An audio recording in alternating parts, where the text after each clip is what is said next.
Difference between a deadlift, where's my finger? There it is.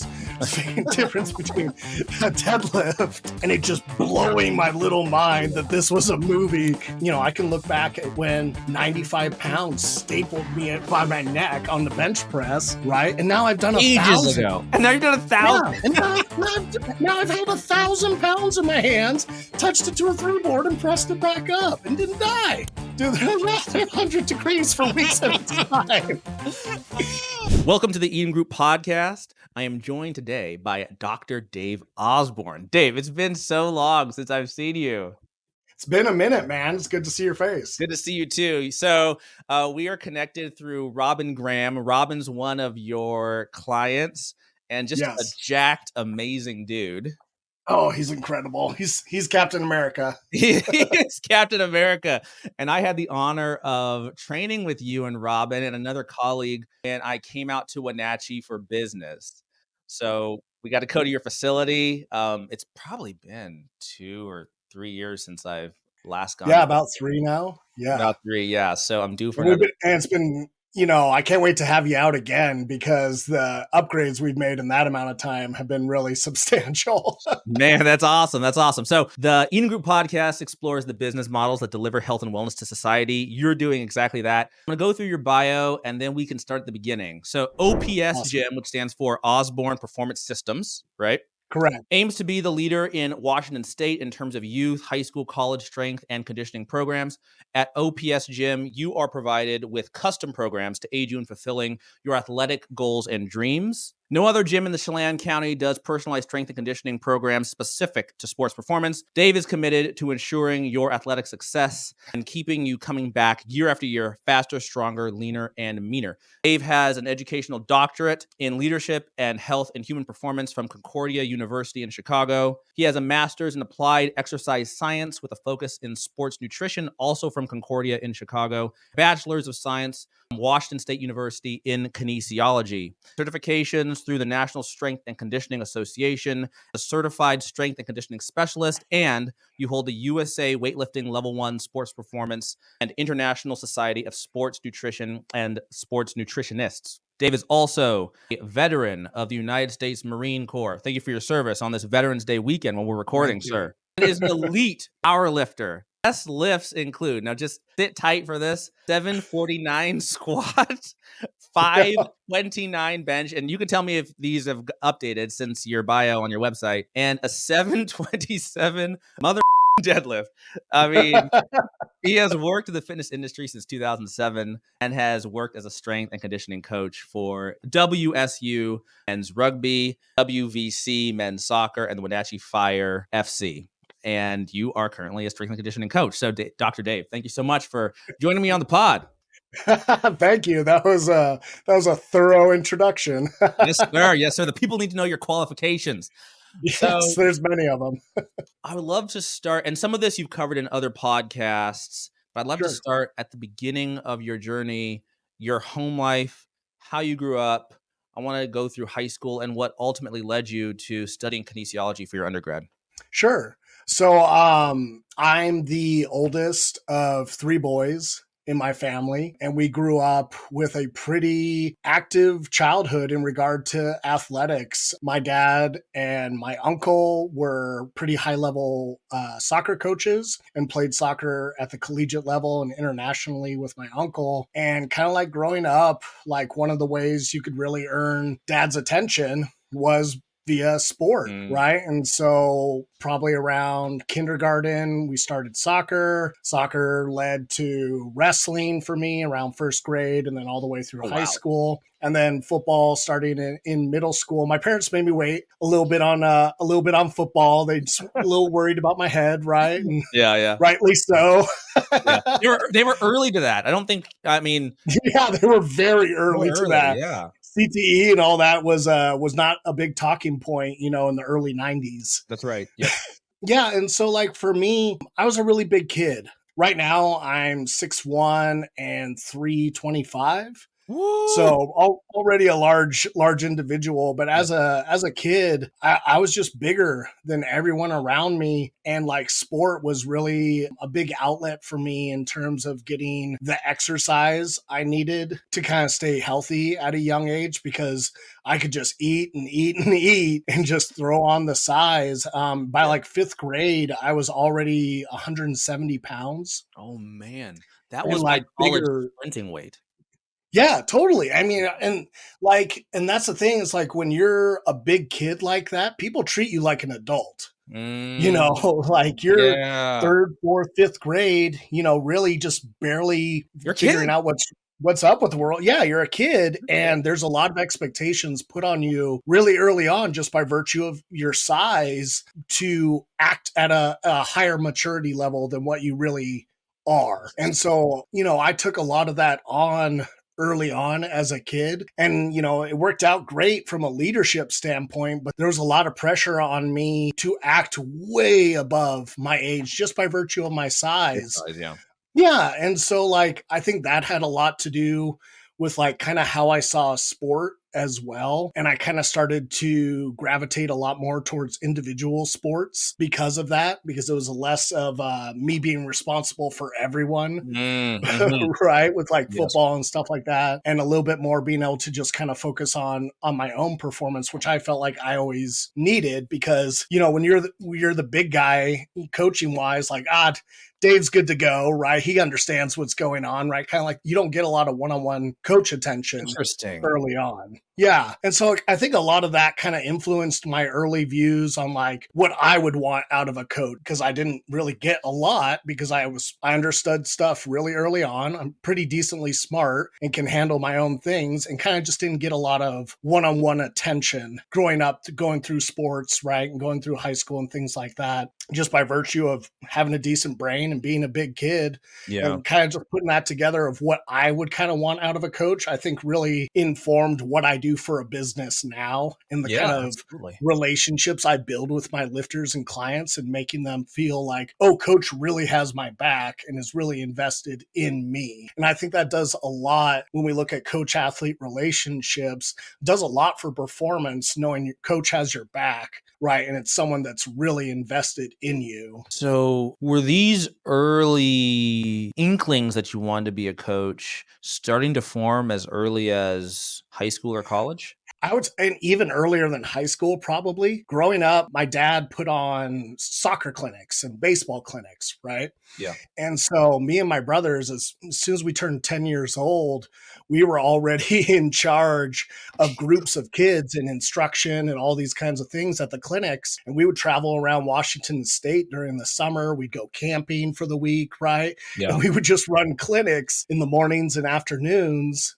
all summer long. So we were kind of like just born into instruction and Yeah. getting a really good view of it too from our dad and how he coached everyone and at that level. And we just got a lot of great hands-on experience really early on. And so in high school, I ended up taking a science credit that let me get my personal trainer's course. Oh, wow. In high school. And I did that for 2 years because you could get out of math if you were.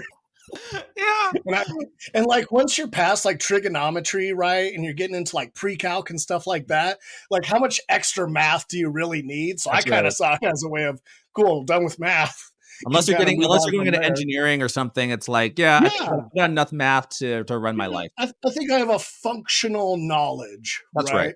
Yes. Yeah, yeah, for sure.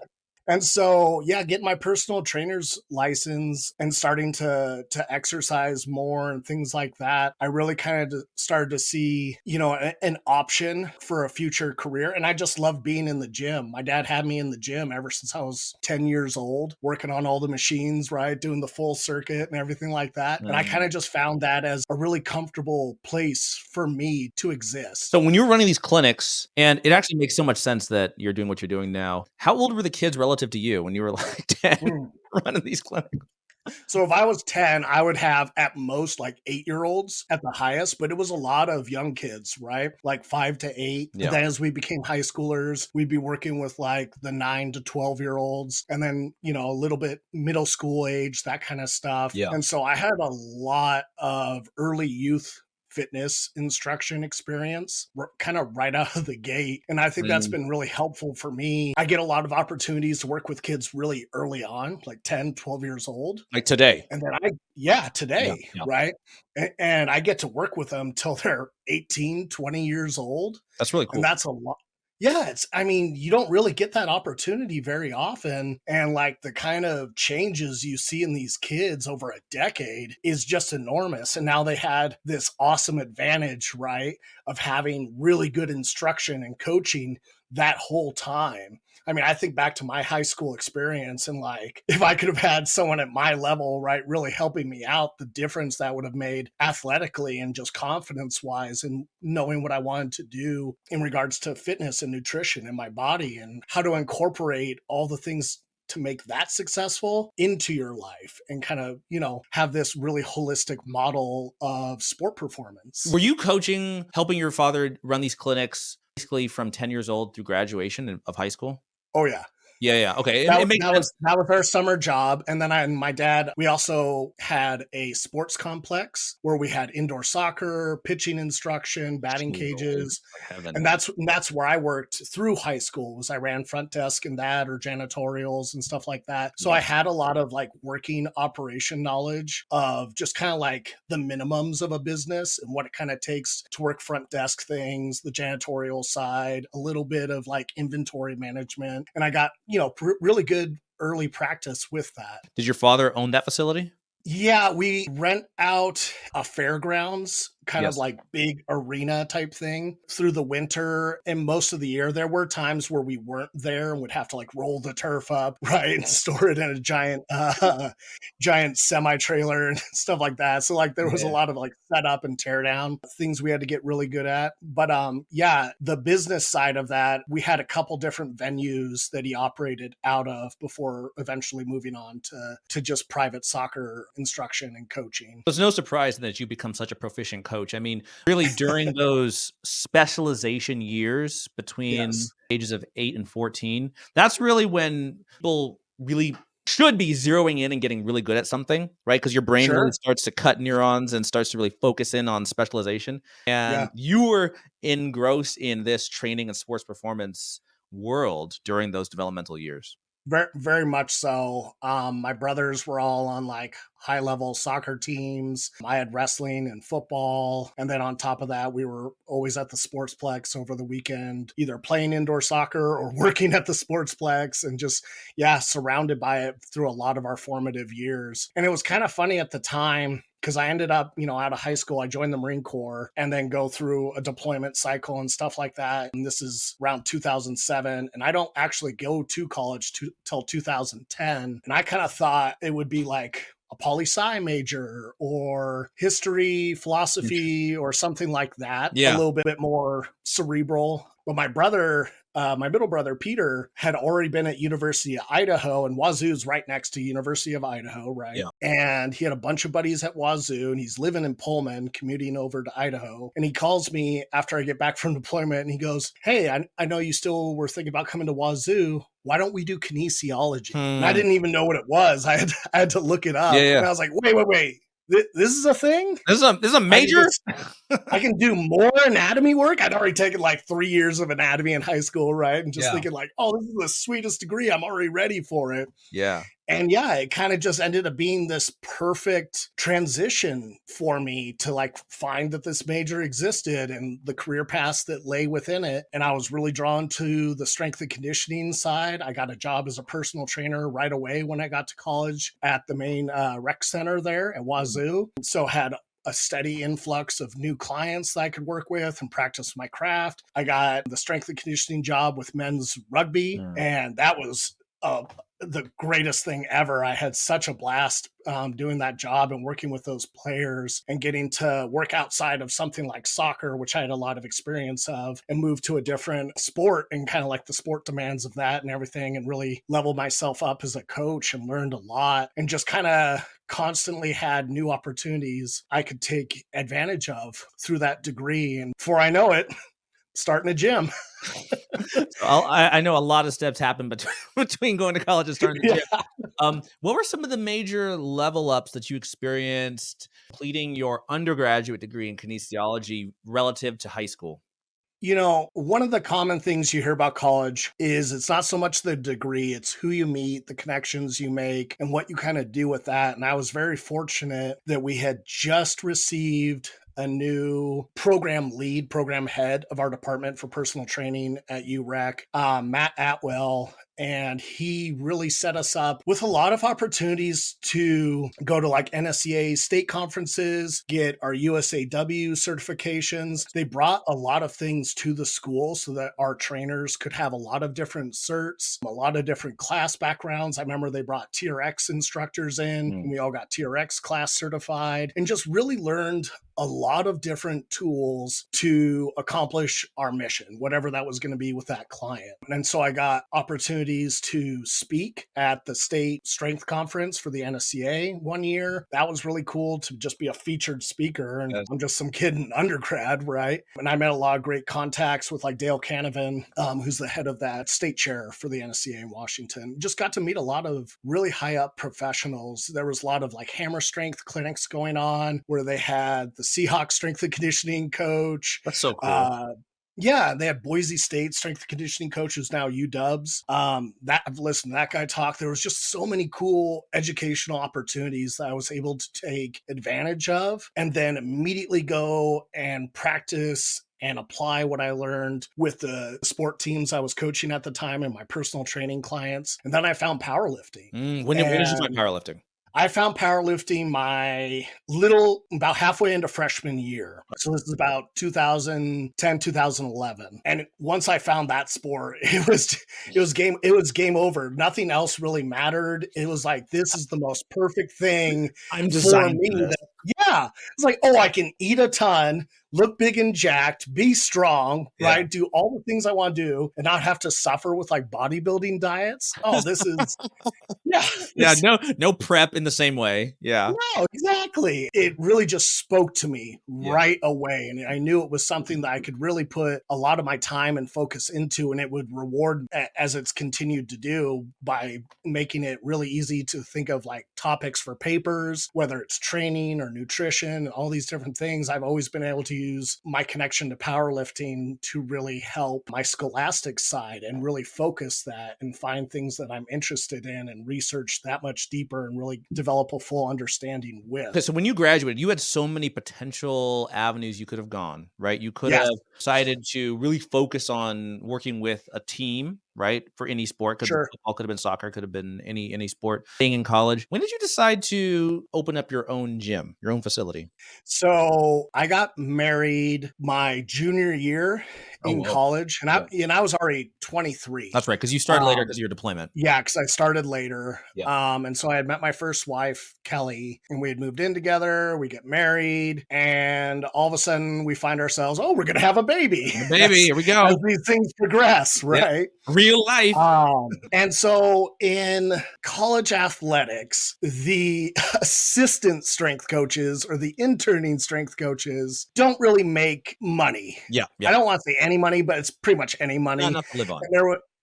And there's nothing to live on. It's a lot of hours. You're never home. Wazoo at the time only offered one strength and conditioning internship in-house, and it was already occupied by a grad student. And so I didn't really have a way in there. But what they were trying to do was create a new internship program, whether the kids could go to other schools or something else. Wazoo was just starting on that. And so I end up being the first person to do an internship with the kinesiology department. And I convinced my advisor that my internship should be me documenting the process of going home and starting up a gym. Oh, that's pretty cool.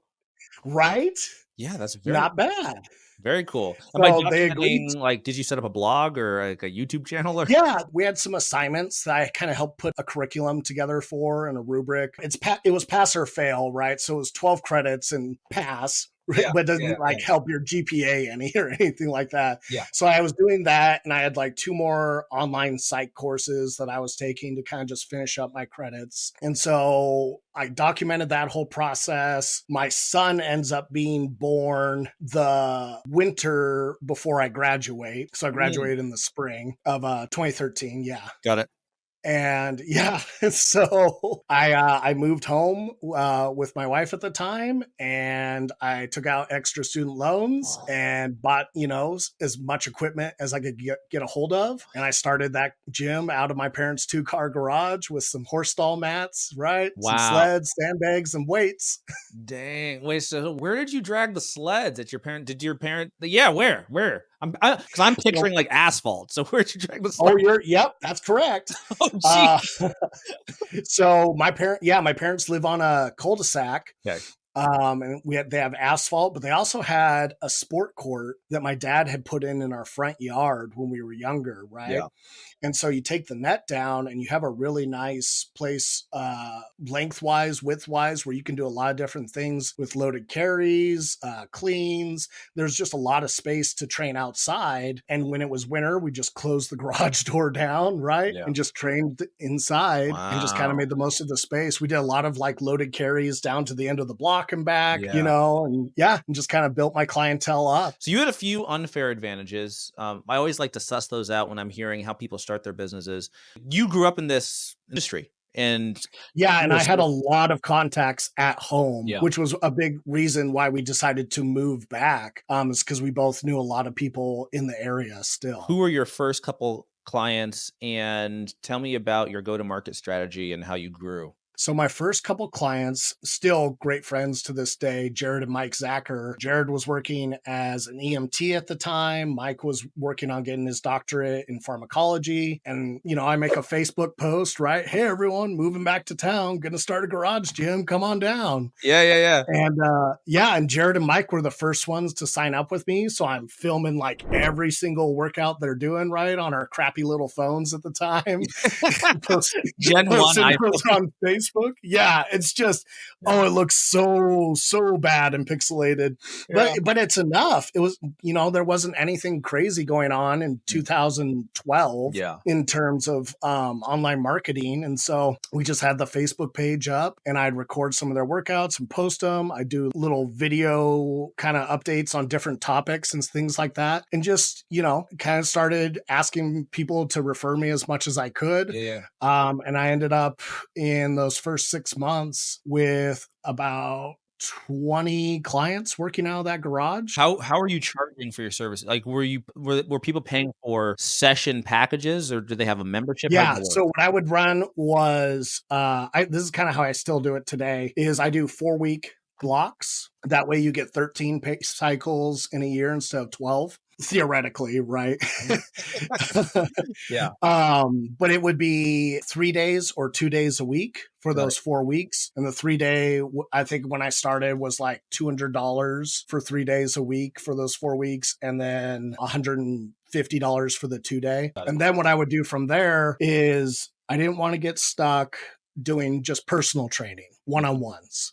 So I always incentivize the pricing structure for them to bring more people. Yeah, semi-private. Yeah, exactly. And so that group, semi-private group training, because everyone trains better in a like-minded environment anyways. It's more fun. It is more fun. It's so much more fun. And it's not nearly as draining on me, the coach, the owner, right, to just be sitting there one-on-one, hour after hour, right? Like there's some actual energy and some good group dynamics for everyone to feed off of. And so I would incentivize people to bring 3, 4, 5 other friends, and that would cut down the pricing for them, but I'd be making more per block or per hour that they were there. You have a better margin. You're making more per hour. They're paying less per hour, and they're getting a better workout, and they're having more fun, and it's higher hickiness and the social element. It's just a triple win. Yeah. And it was really like the cheapest kind of personal training you could get in town. Yeah. If a regular personal training session costs $60, $80 a session, and they're only paying $175 or $200 for a whole month. Yeah, it's a no-brainer. No-brainer. Yeah, they're getting a great deal out of it. Yeah. That honestly has been like always one of the trickiest parts of my business model, is not undercharging and getting a real, return for my services. And it's hard, especially when you look at where I live, in Wenatchee, and the kind of budget of this town versus, what my brother Josh in New York, who can, what he charges per session, right? And the differences aren't anything that's going in the material or the coaching or the session. It's just what people can afford in that area. Yeah. Yeah, that makes sense. How long until you started having athletes coming in as clients? I'm asking out of the assumption that your first few clients were like working professionals who weren't athletes, like Probably the first 10 people, there was 4 athletes out of them. okay. Does that make sense? Yeah, Right? Like, there's always been a good athletic background there, in terms of clients. Yes, lots of general population clients as well. It's not just getting to work straight with athletes from the beginning, but pretty early on, I want to say my first year, I snagged a deal with a local high school girls volleyball team okay. where I had 6 or 8 of them, right, year round, and that really did a lot as well, getting to work with those girls for almost 4 years straight. Oh, wow. And every one of them went on to play collegiate volleyball, right, or higher level athletic. And so it was a super successful group for sure, and really kind of gave me a good idea for what we could get done with a 4-year high school turnaround. Yeah. And that kind of really helped with the next group of athletes to come in and like managing expectations, but also having like a plan for growth with them. What was the goal for those high school athletes when they came in? So when they first come in, so much of it is they're just coming out of a big puberty growth spurt, right? And so it's creating proprioception within the body, Mhm. their balance, their acceleration, deceleration mechanics, their sense of awareness in space. And once that's down and they have stability and they have consistent landing patterns and they're aware of where their body is and moving through space, then we could get them stronger. We could get them faster, right? And using that little bit of time spent really getting to know their bodies and where they need to be every single time, every single footstep, every single jump and landing, right? And just making consistent positions. Once that was established, then we could really push them athletically and getting, vertical jumps up, getting their barbell lifts going, stuff like that, creating some improvements in muscle mass and body composition. So that's kind of my plan when I intake new athletes is it's typically when they're a little bit younger Yeah. and they don't have a lot of body awareness yet and getting rid of that awkwardness of that Yeah. early Uh, initial athleticism. like that 14-year-old Yeah. age kinda, yeah, yeah. Yeah, absolutely. And kind of just, introducing them to the very basics of strength and conditioning. Can you do a functional push up? Can you do a pull up? What does your lateral movement look like? And the angles of their ankles, knees, and hips as they're moving. Lots of just that awareness stuff. And then from there, I can build them into whatever they need for their sport. I have a side question, and then I wanna come Yeah. back. I'll come back to your business journey. What is your opinion of Ben Patrick's ATG, knees over toes training? I think knees over toes is a really great concept just because that ankle mobility is really integral to functional high speed movement. Yeah. And if we don't have mobile ankles because kids are always sitting, they're always, in positions, whether it's gaming or reading or whatever they're doing, where their body's locked up, that ankle mobility does so much to free up knees and hips Yes. that a lot of times all these back issues or hips or whatever it is going up the chain, if you can resolve ankle mobility type stuff, a lot of that starts to improve Yeah. in terms of, strength and conditioning and like making them stronger. I'm a big fan of pretty deep and proper ranges of motion, Yes. but not at the cost of stability, Mhm, mhm, mhm. and so if we're at the point where, yeah, knees over toes is great, but if your heel's coming up, right, well, that's a poor application of that message. Yes, And yes. yes, there will be times we can do training with a heel elevated or a heel up to Yeah. work on forefoot balance, right? I see squatters. Um, yeah, but like when it comes to like our big 3 lifts, right? Like full connection to the ground is very important. And that's another thing too, is like I teach my lifters there's a difference between a deadlift. Ooh, where's my finger? There it is. There's a difference between a deadlift and a power clean in terms of triple extension versus just moving the weight to the shortest range of motion possible to lock it Yeah, out. yeah, yeah. And like when we're building strength is one thing. When we're expressing power, that's another thing. And there's going to be differences and changes in our body position based on what we're trying to do. So yes, there's going to be sometimes we're letting the heel float, driving that knee forward is really going to be advantageous for you athletically. And there's going to be other times where we have to know how to create stability flexibility and a little bit more rigidity in order to express actual strength and power. And so, not how I say a fine line, but there's subtlety within it, right? Where there's great times where, like, yeah, that's a little extra range of motion there is going to be really beneficial. And there's going to be other times where range of motion isn't the priority, and being rigid and tight and having high tensile strength is going to be more important. What I'm hearing you say is it's not a one size fits all methodology. It's a tool. No, totally. And like, that's why I'm such a big proponent of education in general. Yeah. Is we have to have a significant toolbox in order to properly service our clients, and not only just have the tool, but know how to use it and when to use it, you know. And if all you have is a hammer, everything's going to look like nails, right? Yeah. Who are your biggest training sources of inspiration and educational content? I've always been a big fan of Elite FTS and Dave Tate. I think what that company has done for strength and conditioning is probably more than any other company or influencer, content creator, whatever you want to call it. And the articles put out over the years and the ebooks and materials and everything like that, I've gone through them all, and it's all created a lasting impact on how I view strength and conditioning. There's also people, you know, like I watched all the movies in the 80s, right? Of Arnold and Sylvester Stallone and Jean-Claude Van Damme. I still remember watching Rocky for the first time on like USA Network, and it just blowing my little mind that this was a movie. It's the greatest thing ever made. Me and my brothers are like drawing Rocky on paper and mailing it to Sylvester Stallone's wife's salon in Beverly Hills.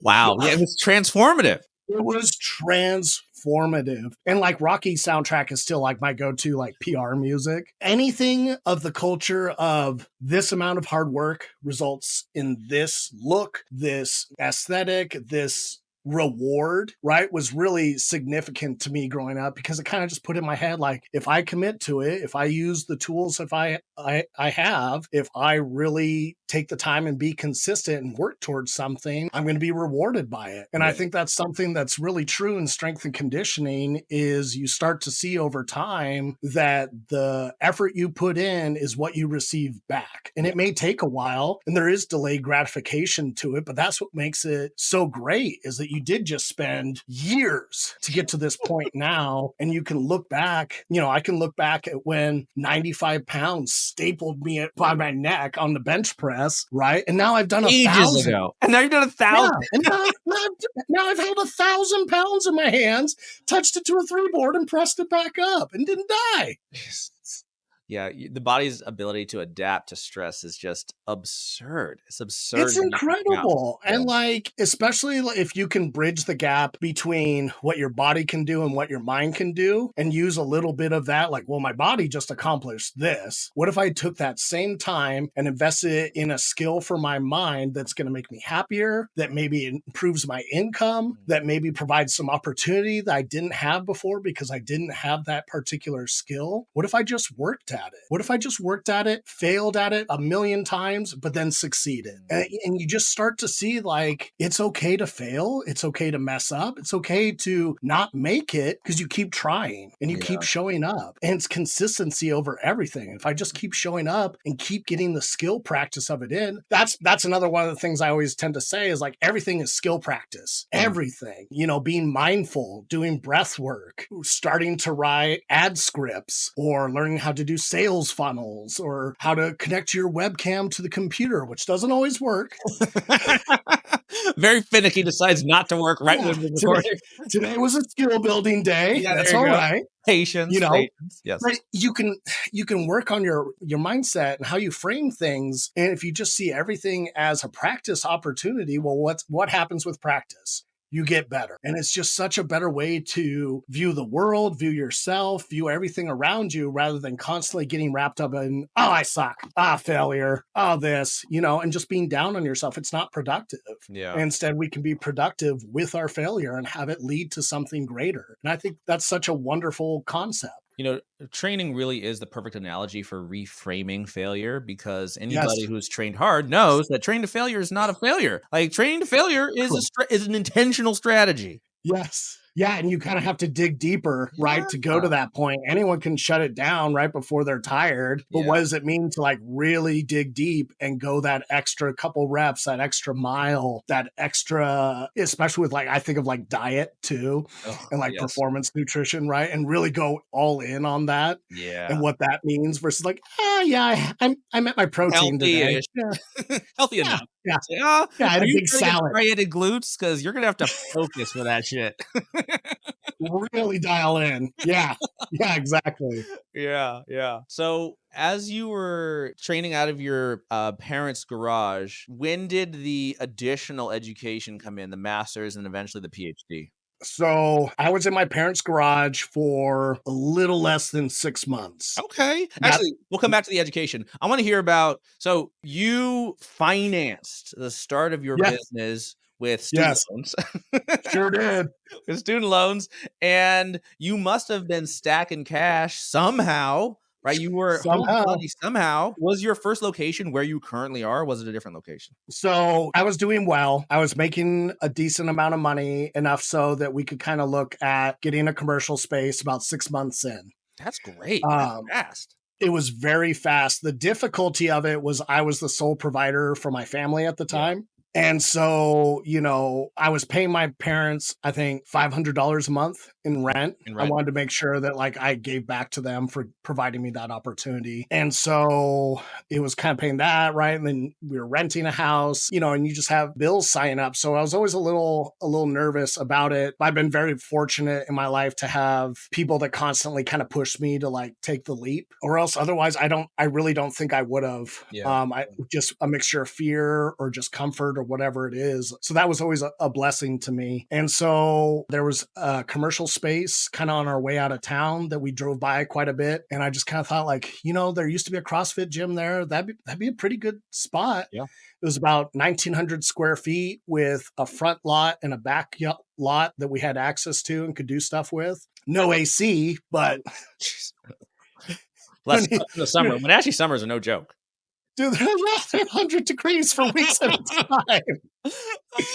Oh my gosh. Yeah. Oh, it was rough. And then we had like a fire one year when I was still in that spot. And Jeez. like it got close enough. I had to take equipment out because equipment was hot inside of the building. A lot of hot iron and rubber. Yeah. Not Yeah, it was great. shady. Oh my gosh. But yeah, so that first spot, I was able to save enough for first month's rent and a security deposit. They waived last month's rent for me, which was really kind. And so it was about $5,000 I had Okay. to put down Yeah. at that time. This is almost 2014. Got it. Um 10 years ago, man. Wow. yeah, You've really advanced. Anyway, okay, yeah. continue. Yeah.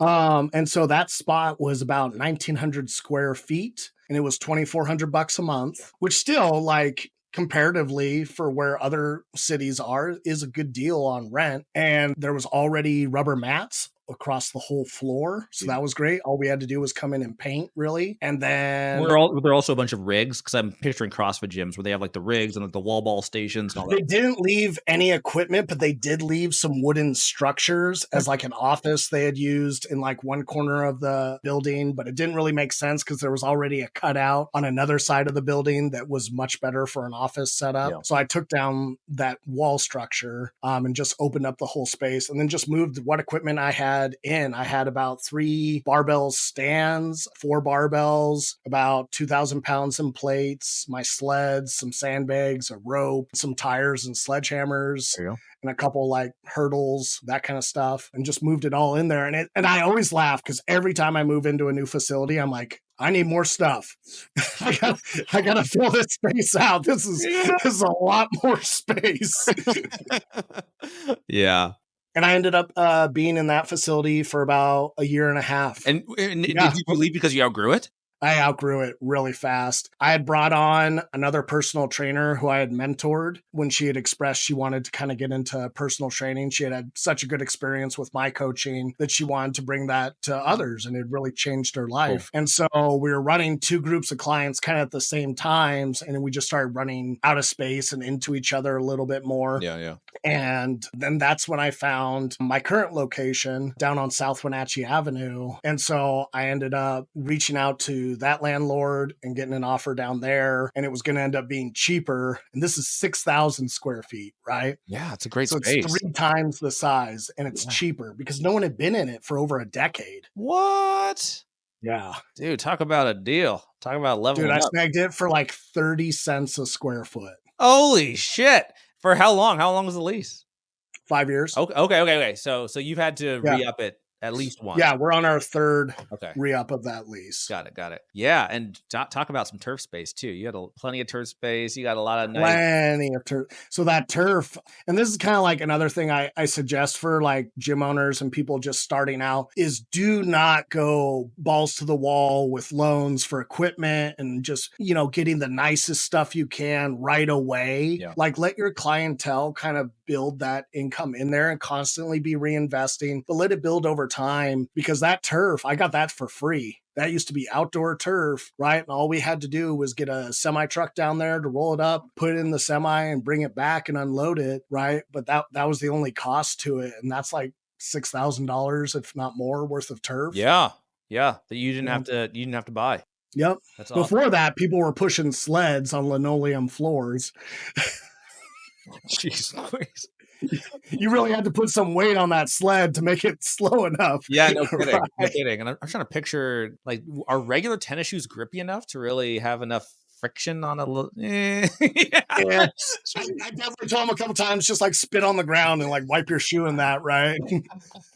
Yeah, I'm going to clean it later. It doesn't matter. Oh my gosh. So I mean, it sounds like you played your cards pretty well.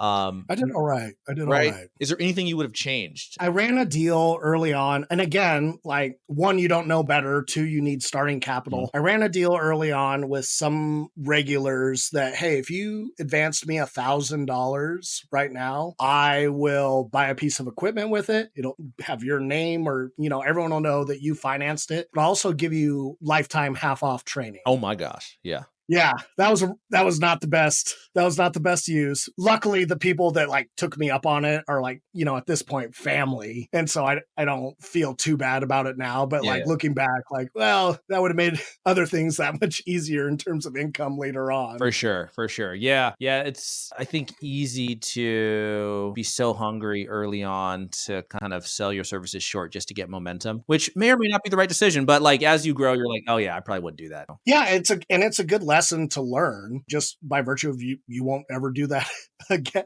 Yeah, and it can be difficult also to set your prices high because you think, well, what will people think? But if you really play it out, you realize your goal is to provide the best possible service to your customers. Correct. Doing that requires that you are motivated. It requires that you're able to have a nice facility. If you have employees, you want to be able to pay them well to reduce churn in your employees. And so in order to fulfill your mission, you actually have to charge a high enough rate, because if you don't do that, then you'll go out of business and then you won't fulfill your mission. And then no one gets anything. No one gets anything. Right. So, and your clients will have more buy-in if they're paying more. Right. Yes, absolutely. And it kind of like, that's something I noticed too. Like as my prices started to climb higher and higher, the quality of client goes up. Mm-hmm. Now that's really hard when you're just starting out. You're trying to create a name for yourself. You're trying to get any client you can, right? Because this has been my full-time job ever since 2012.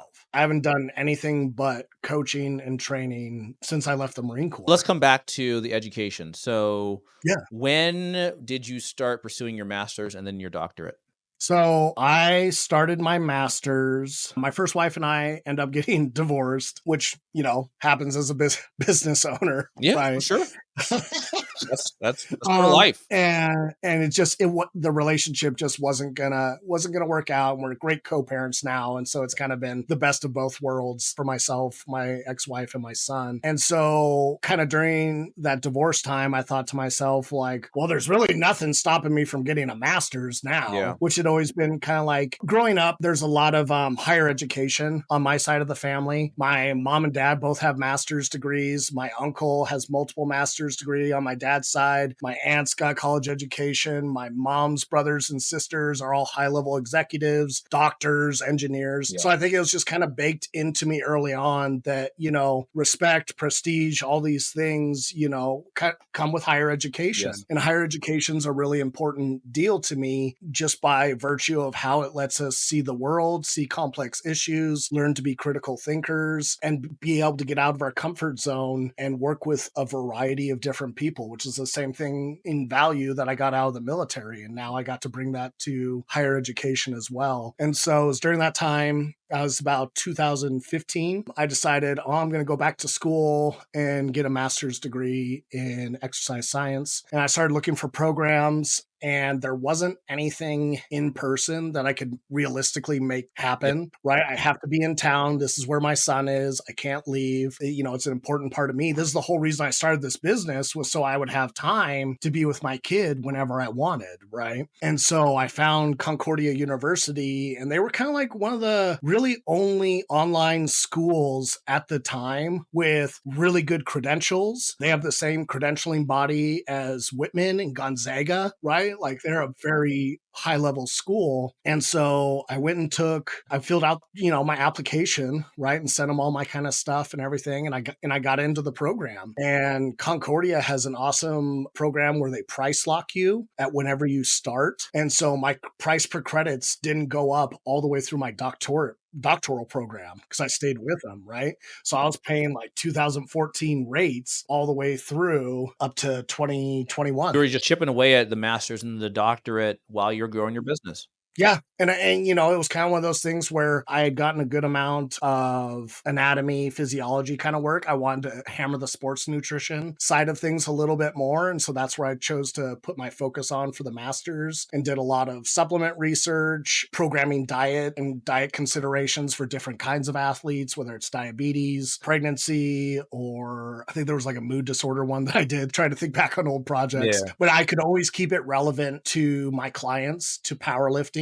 to what I was doing. And that's why I really loved with my educational process was everything was connected to what I was already doing with coaching and trying to make that a better product for my clients. Okay, let's come back to OPS systems. Can you walk us through your suite of services? And then I want to talk about margins. Which services are the most profitable for you? So my most profitable services are 2-day-a-week trainings that I charge $275 right now for 4 days a week for 4 weeks. That's a really popular one with people. If they can't make it in for 3 or 4 days a week, just 2 days. A lot of people end up making that work. And I have them grouped in about groups of 5 to 8 people. Beautiful. At a time. So I make quite a bit on that service itself. And then for online coaching, I charge $300 for 4 weeks of coaching. And that typically with online coaching, I have daily check-ins. So on training days, my clients send me their footage and everything. We go over the session and everything like that, any corrections that need to make, any adjustments later in the week. And they get a lot of coach-athlete communication time during the week. And that's why I charge a premium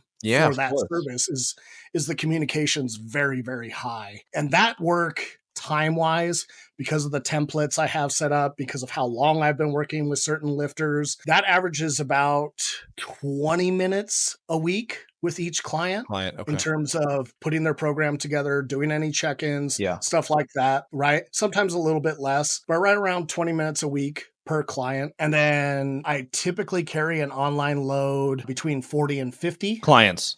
Yes. Got it. What does that come out to? 1,000. So I just did 20 times 50, right? So that's 1,000 hours, or sorry, 1,000 minutes. Right? 1,000 minutes. 1,000 minutes. Yeah, 20 minutes. 20 minutes. About right.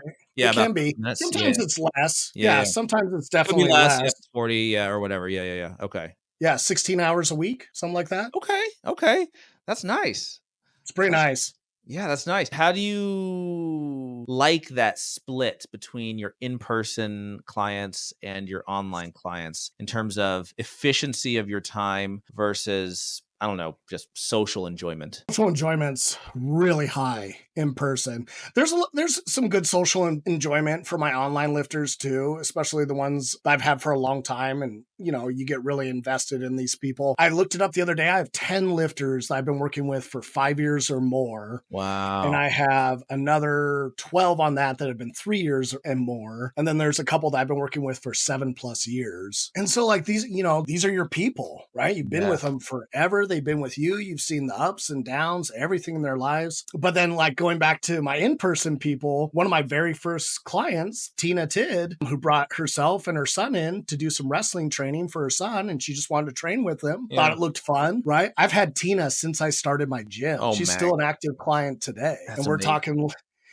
like over a decade later. What do you attribute to your low churn? I'd like to say it's because I am such a good coach. I mean, yeah.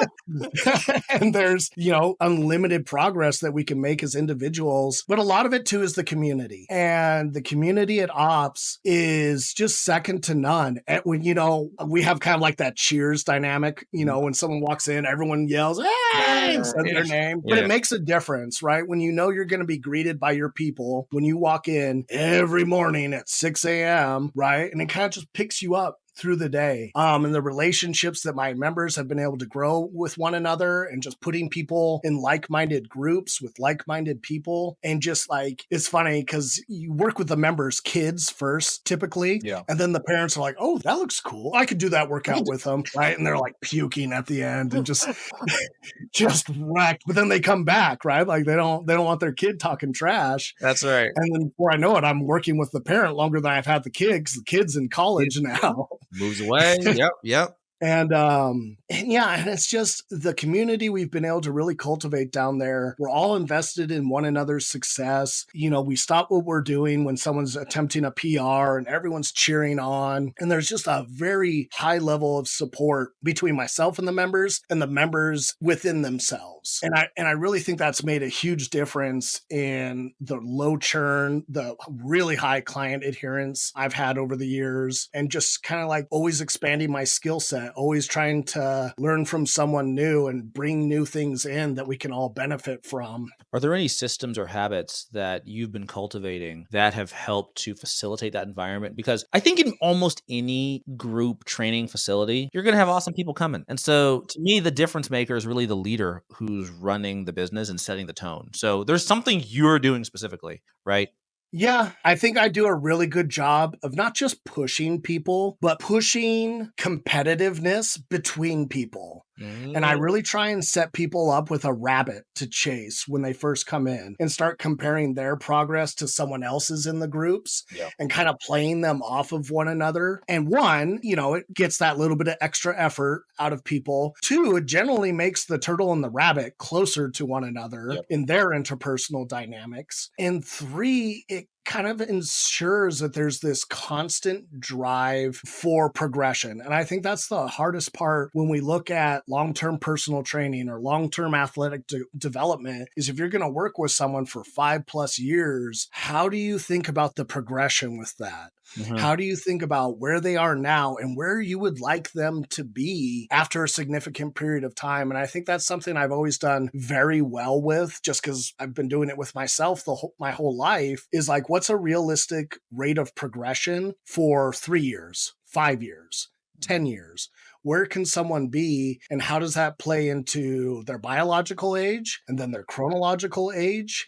And what's really going to be possible for them within their lifestyle now? And then you kind of look at, how does their lifestyle need to change, and what tools do they need to continue to succeed over these years? And I think we've also done a really good job of that at Ops, at providing multiple tools, whether it's learning to reframe things, whether it's breath work. There's a lot of psychological tools, as well as physical tools, as well as nutrition, right? That all work holistically together. And I think we have a really good program in terms of constantly leveling up the skill sets of our members to progress and to be able to do more and to be able to live fuller, more engaging lives. For your coaching clients, Mhm. Are they all focused on powerlifting? And if not, how do their goals vary between competitive powerlifting, body composition training, and athletic Mhm. performance?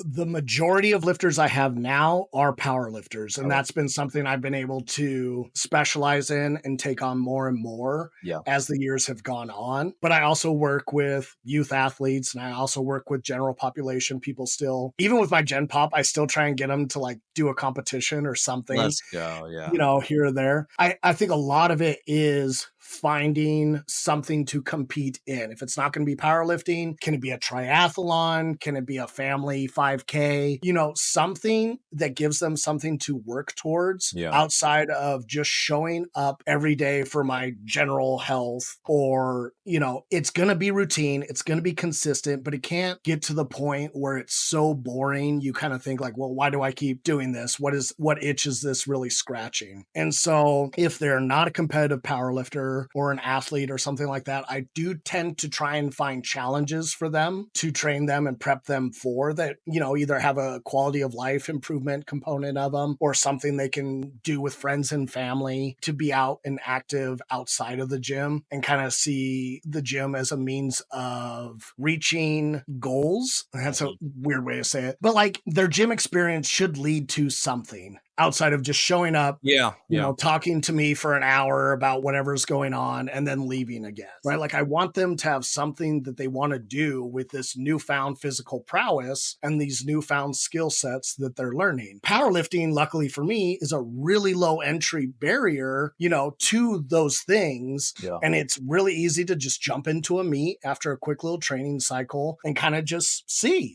what a competition day is like. It's super fun, right? It's readily and easily accessible. It doesn't take a ton of specialty equipment or anything like that. And so a lot of times I'll push people into a meet, but we do races and things like that too. Wenatchee especially has all sorts of different triathlons and swims and 5Ks and things like that for people to sign up for, you know, one-on-one basketball tournaments, whatever it is. There's a lot of opportunity, and I kind of try and just always keep them focused on what's that next competitive event we want to be ready for. So selfishly, I'm going to ask you, have you ever had a client want to compete in like a master's track meet? Not yet, but already thinking, ooh, a track meet. I have some ideas for that. And actually, I have two contractors at the gym, right? I have two other coaches that work out there. And one of them is the high school track and field throws coach. And Chrissy has been just a huge part of my team at Ops, and the athletes that she works with and the results she's had year after year, placing these kids in colleges and top level state performances and things like that. And so I think that's another thing that I'm really grateful for is the coaches I'm surrounded with who, even if I don't have experience with something specifically, they do and are great ears for me to kind of play things off of and kind of get their opinion on certain, you know, training practices for specific people. Yeah. I'm asking for myself. I could And the reason is, I haven't been in sprinting shape, like true sprinting shape since college. yeah. And as you were talking about preparing for a competition, man, it would be amazing to test my 400-meter dash. Wouldn't that feel good? It would feel amazing. Right? It feel amazing. Yeah. Get And back out on that track again. that's where I Get get the this. really nice. Now, here's the thing, right? At our age, think how nice that racing singlet's going to be, I mean, right? I'd have to get in shape.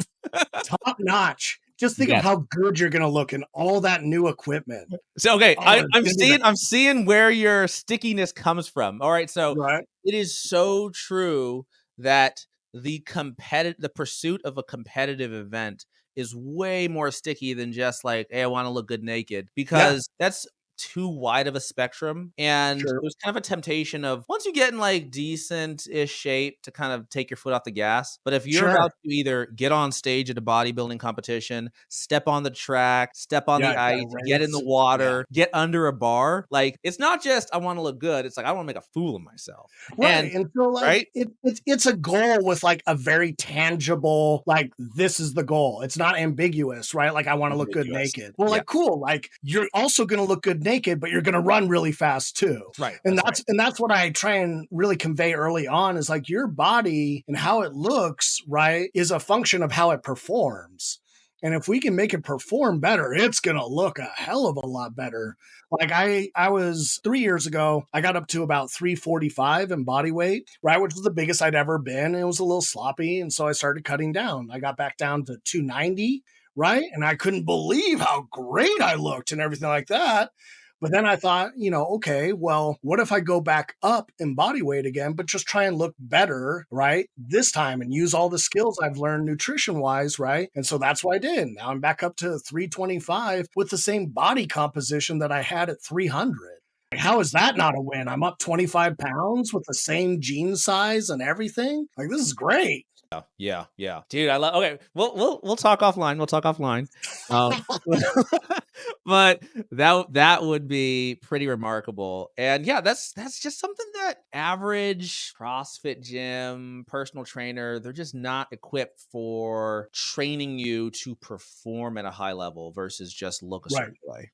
Yeah, and like I think that's always been the backstone. Backstone. That's not a word. The backbone Yeah. of my business Yeah. is making up new words.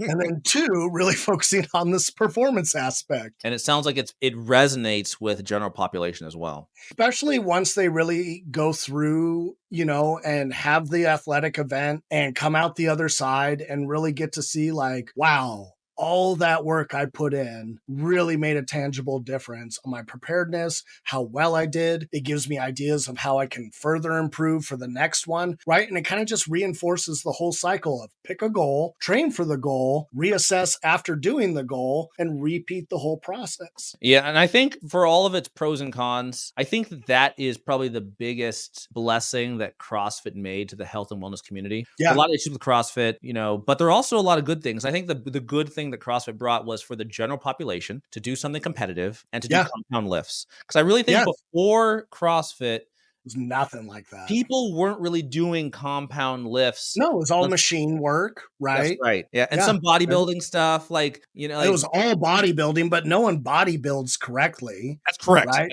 That's right.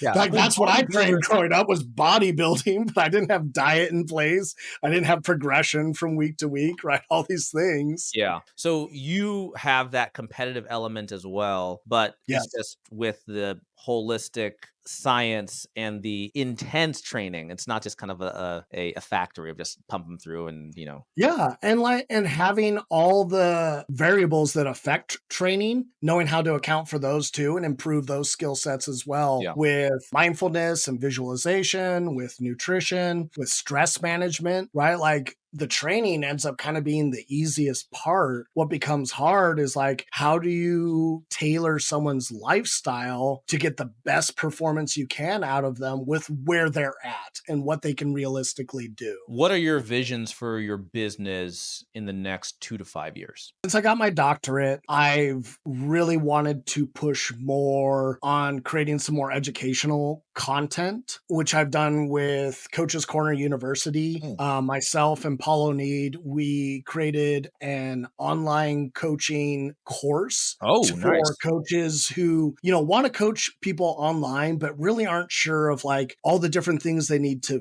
take care of, how their business needs to be set up, what kind of communication structures they should have, what kind of materials they should have for their clients, things like that. And we created a course that goes through all of that and really prepares coaches to transition into an online coaching environment really seamlessly and really set yourself up for success right from the get-go with a lot of things that don't get thought of initially in terms of the business side of it and the coaching side of it. And working with Paul on that, I'm really proud of that product we put together. And I've done a couple other course modules for Coach's Corner University on like coach-athlete relationships. And so it's kind of starting to like take all the coursework I've done over the years of my education and kind of turn that into more freely disseminated content, along with we're trying to get a YouTube channel pushed up a little bit more with content. The hardest part right now is finding a consistent videographer and editor. Yeah. Because, between all the coaching I do in person each day and my online athletes, I don't have the time to consistently sit down and edit after filming, after all that kind of stuff. And my skill sets, I could totally improve them and get better at them over time. But I don't think it's the best investment and usage of my time currently to pursue those skill sets. And I'd rather just pay someone, Well, you should check out who I'm using for my edits as well, because I have a day job. Yeah. I'm using a company out of Toronto called Easy Edits. So just check them Awesome. out. Okay. I'm happy with them, and they're doing all my edits when I record and send it off, because I don't have time to edit either. It's so much extra work with all that kind of stuff. But that's what grows your business online nowadays, is what kind of content you can produce. And I do really well with long form content, not so much like really short clips and reels and things like that. I like to really sit and dig and get really deep into a topic for 30 minutes to an hour. And there's lots of stuff that I could really go into detail on that I really enjoy. And then on top of that, we want to do a cooking series for our athletes, because that's, especially now, I don't think I've ever seen it this bad now, where people just do not know how to cook. And they, it's a real DoorDash society right now. And it's so much easier than what we really think of it. But it's like anything else. You need to practice and you need to develop that skill set. But once you do, like, the doors unlock on what you can accomplish nutrition wise and what you can really do for yourself. And there's so many better ways to go about it than meal prepping everything at the beginning of the week, right? And eating all these stale meals throughout the week and thinking like, this is what I have to do. Yeah. But when you know how to cook, right? Like, you're making meals the day of that satisfy you, that are delicious, that are going to fuel that performance. And when you're eating well, your mood instantly increases. You have the energy you need to take on the day of work and then train after that. It really opens up a lot of avenues for success that kind of get limited when nutrition isn't in a good place and the cooking skill hasn't been developed very well. And so that's a project we really want to work on as well with my other coach, Monica, who's an incredible cook and has had a lot of years of putting together really easy to follow recipes and instruction for really leveling up people's nutrition game. So that'll be like another area we'll definitely be pushing on as we get closer to like our grand goal for the business, which is like a compound type setup with multiple dwellings on property. Because I want to be able to hold seminars and clinics in town, in person, bigger competitions, thing like that, being able to host competition weekends where it's strongman, powerlifting, CrossFit, Highland Games, right? And having the outdoor space to successfully host all that, or have a coach come in for a week and work with our lifters and have a house they can stay in, right, during that time. Yeah. And of course, I'm assuming like the entire facility would be very set up for filming as well. And like, yes. Yeah, we would have like a test kitchen, things like that, a studio kitchen, a podcast corner, things like that, where right now we have space, but not space to that degree. Yeah. And so that's kind of where our big goals are kind of building up towards is, online's great, but everyone's pushing things online. And so you're only going to have so much market penetration there. But the in-person, fly people out, big group seminar type thing, when done right and when done with the right amount of people and the right people in those places, which I believe my business has, is a very successful setup for us and what we do.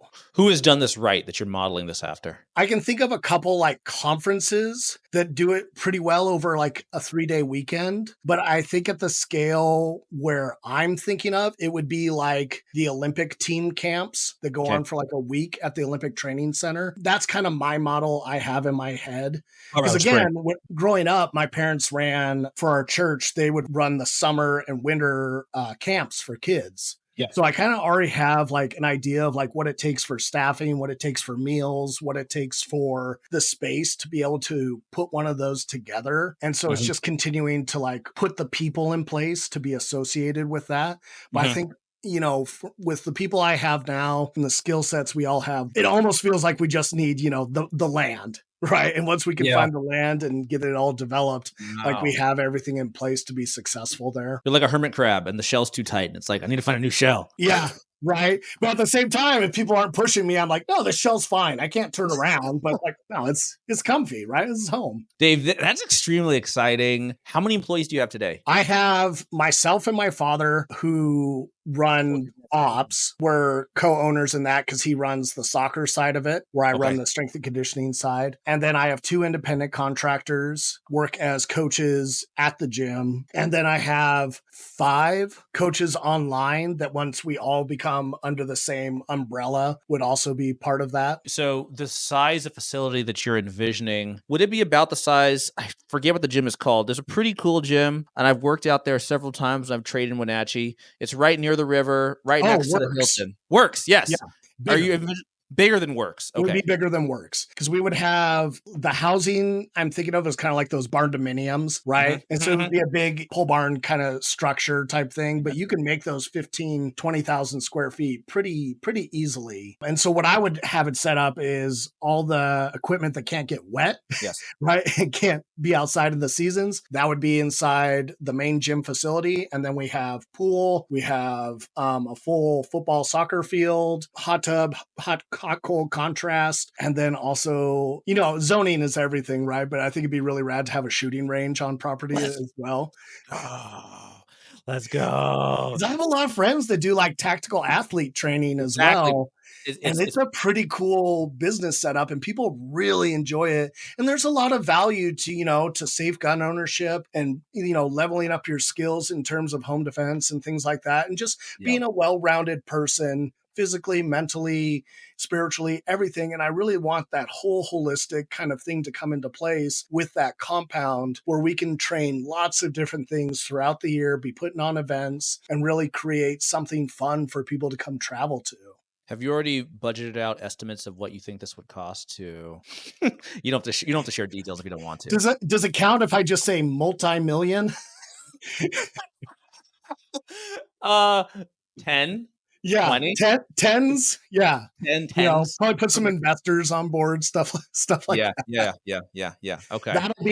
I think that'll be good because that'll kind of be like the penultimate calling for me as a business owner, right? Is creating the skill set to really successfully manage that transition and put ourselves in a place for success. So in that ultimate vision, walk me through the revenue streams that you're envisioning. Now, you already mentioned conferences. You'd still have online. Yes. You still have in-person. Would you be doing apparel? Would you have supplements? Would you sell equipment? Yeah, and we do apparel now. I would like for apparel. The first time I did apparel, I hired a graphic designer, someone who could come out with new shirt releases about once a month or new designs every 3 weeks, stuff like that. And it was going really well. It was very profitable and I was really enjoying it. And then 2 things happened there. My Shopify store got targeted for a credit card fraud ring. And on Shopify, there's not enough tools to manage that and fight back against it. So what happened was I was receiving hundreds of orders for product with stolen credit cards. I couldn't stop them in time from being fulfilled. Yeah. And then not only they refund the money from my accounts, they charged me chargeback fees for every single order. Jeez. And it was $45, $50 chargeback fees. And so it destroyed that apparel business. And at the same time, my graphic designer and manager for that ghosted me and just went away for about 8 months. So I don't know if maybe she was connected to that or something else or what had kind of happened, but it took a long time to get apparel up and running again. And we do now, but it's financed in-house, which makes, additions and runs a lot slower going. So still working on a better system for that. But the apparel we have now is always super popular. It's just getting correct sizing in and stuff like that so that we can make sure we're not sitting on too much inventory. Supplements, I have relationships with a couple different companies that I could probably call in at that time and would. For now, I've mostly held off on supplement endorsements and selling at the gym, unless it's something like Element Salt. Like it really has to be a product I find value in and believe in. I'm not here to sell, Advocare or whatever nonsense. Because that's what it's designed for. It's designed to make your gym money, but it's a Yeah. bullshit product. And I Yeah. want my customers just spending their money on me Yeah. or Yeah. on That's stuff right. that's going That's right. to, Right. lead to a real tangible performance and At the benefit. end of the day, I mean, the basics, right? Your Yeah. protein isolate, the creatine monohydrate, like they can just go to anywhere and get that. Yeah. There's nothing I different. what I really need to find is like a local beef rancher, right? Who just wants some more referral Let's business. go. And then, That's a whole new market, man. You'll get non-members signing up for that tell shit. you what, buddy, I'll shoot any commercial you want me to shoot. You just give me that free supply every month. Hell yeah.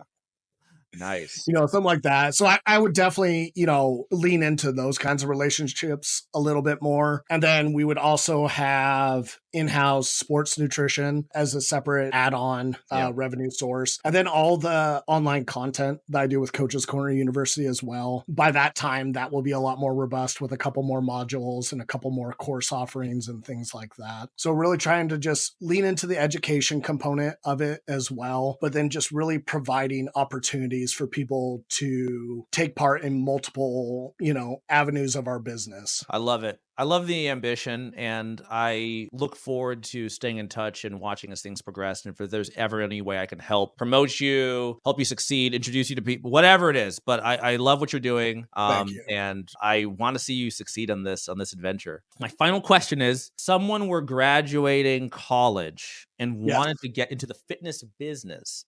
Yes. And this doesn't have to be coaching. It doesn't Sure. have to be gym ownership. No, It could be- there's yeah, it could be lots of anything. different career opportunities out there for sure. A lot of career opportunities, but the only constraint is they want to be an entrepreneur and they want to own their own business. If they were graduating college with a kinesiology degree, just like you, Yes. what avenue would you recommend they take?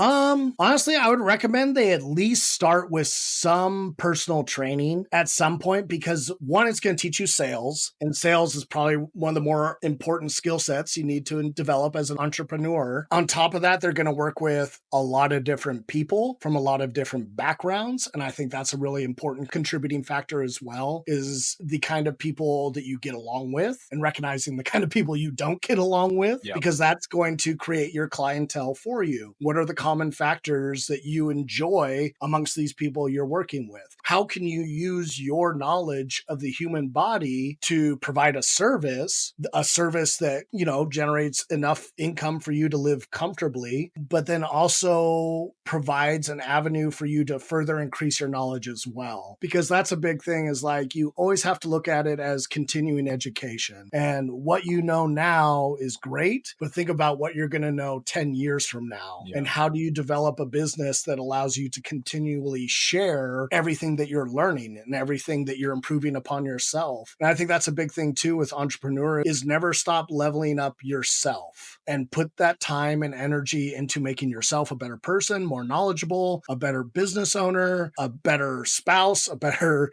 everything, because it's going to pass on to the people you're working with. And if they see you as a leader and they see you as exhibiting the traits that they see makes someone successful, right? Well, then you're their live, real life example of what to do, and they can kind of follow in those footsteps a little bit more. It's been such an awesome thing at the gym where now we have kids we've been working with since they were 10, 12, and now they're going off to college and they're doing exercise science, or they're working on a small business degree so they can come back and run their own businesses because they've seen the virtue, right, of what having control over your schedule looks like and what being an entrepreneur can provide for you after a decade of busting your butt and really putting in the hours, and where that can lead you. And that's not something you can always get working for someone else. So after, let's say this graduate works as a personal trainer for, let's say, 2 years, and maybe it's longer before they actually go out on their own, would you still recommend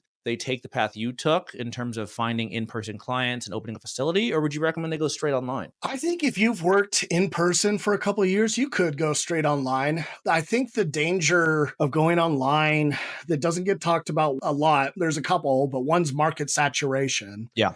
And it's like, how does the person who has, a 4-year degree and 2 years of in-person experience, how do you get people to want to buy your goods when they can buy someone who's had 30 years of experience, is just as, accessible? Yeah. Right. It's kind of an uphill battle to fight. Whereas if you work in person, and maybe some people leave, right? And they move to a new city. Those are the people you're like, hey, well, we could do online training, online coaching. Yes, And you yes. can build it up from there, that kind of thing. It's a lot easier to sell in person, face to face, than it is online, where there's so many options. Yeah. And then the other thing online too is there's a balance between doing work for free and helping people out and becoming known as a voice or someone that will just help without monetary compensation. And that's great for building a name early on, but then there's going to be that transition point where you can't keep, answering every question that comes along for free, or at least know how to turn it into a sales pitch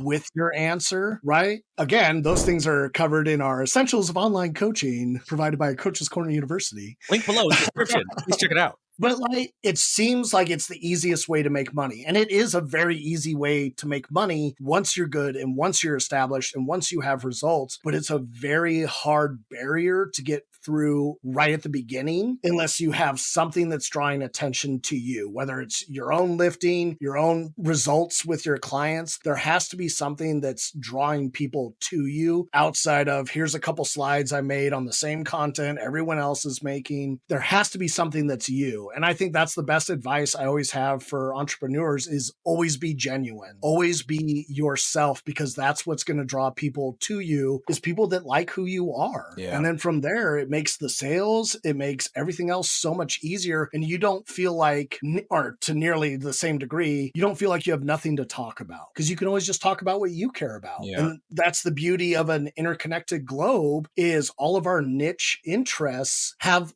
other people interested in it as well. And we can bond with them through the internet and use that to our advantage, but it doesn't work if we're trying to be someone else. Yeah. What is your personal content strategy and the strategy of your business? I mean, you've come on this podcast. Thank you so much for taking the time. I mean, are you doing podcasts pretty regularly? Do you have your own podcast, YouTube? What's going on? I have my own podcast ideas in the works where I would like to do them. It's trying to figure that out in my schedule right now. The hard part for me personally is I have PTSD, and the kind of mental strain that it takes to balance my in-person people, my online people, content production on top of that is just, my brain kind of fizzles out a lot faster than I would like. And I would like to be able to push and get myself to be able to do these things. It's just something I kind of have to constantly battle against. And so that's where outsourcing is really critical for me, and paying people to do work that, one, they can do way better, but two, they have the time to do. Whereas my schedule now is really not necessarily tight, but allows me the flexibility to be present in my son's life, which is a big priority for me, and have that kind of time. And the other part is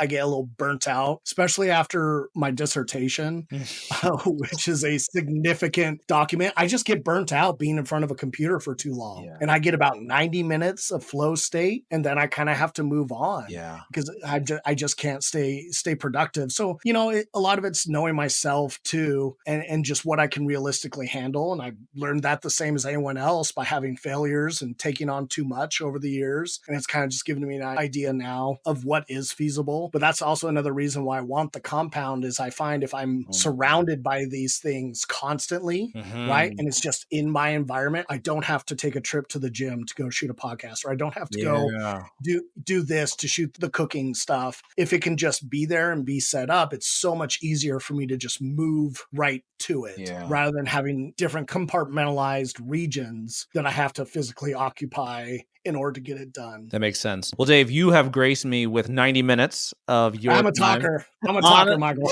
On a Sunday. I could keep going. But I will give you the rest of your Sunday back. Thank you so much, sir. Any final shout outs, and then we'll sign off. Yeah. Again, if people would like to know more about really great ways to implement online coaching or becoming a better coach themselves, I'm heavily affiliated with Coach's Corner University, which you can find at coachescorneru.com, as well as that Essentials of Online Coaching. It's a fantastic course. Paul's an incredible coach and was a really great person to link up with putting that course together. And I really think it's something that levels up the whole coaching field as a whole if people go through and take that course. So they can find that at essentials.coachescorneru.com. com, Perfect. or just putting in essentials of online coaching into Google. It gives you continuing education credits towards all your coaching degrees, certifications, and it's just a really great course and has a lot of beneficial information for maximizing your online coaching business. Wonderful. Dave, thank you so much. Have a great rest. Thank you for having me on, Michael. It was a lot of fun. All right, man. Take care. Bye.